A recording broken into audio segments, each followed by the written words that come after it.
बिस्मिल्लाहिर्रहमानिर्रहीम। अस्सलामुअलैकुम।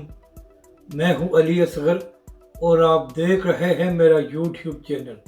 खातून सहाफ़ी की हाफ़िज़ साद रिज़वी से मुलाकात, इस वीडियो में हम इसी के मुतालिक बात करेंगे। नाज़रीन कराम, मुक़द्दस फ़ारूक अवान साहिबा जो एक सहाफ़ी हैं, हालिया दिनों में उन्होंने तहरीक लब्बैक के सरबरा हाफ़िज़ साद रिज़वी से मुलाकात की है।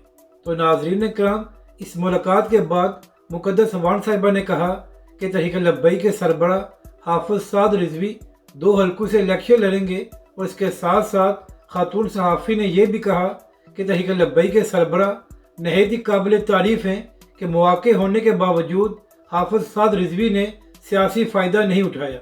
नाज़रीन कराम, सहाफ़ी ने कहा कि हाफ़िज़ साद रिज़वी PTI की गिरफ्तार ख़वातीन के लिए दुआ गो हैं।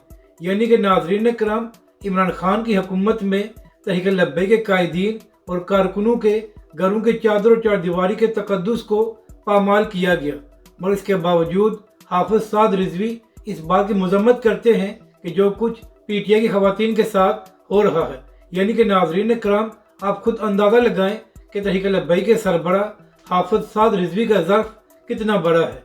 इसके बाद खातून सहाफ़ी ने यह भी कहा कि आने वाली कौमी असम्बली में हाफ़िज़ साद रिज़वी उसके अहम रुकन होंगे।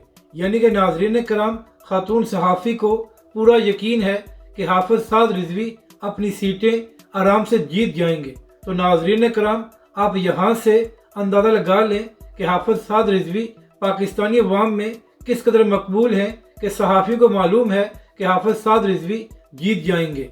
अपनी राय का ज़रूर इज़हार करें कि आपको ये वीडियो कैसी लगी और हमारे इस चैनल को भी सब्सक्राइब करें।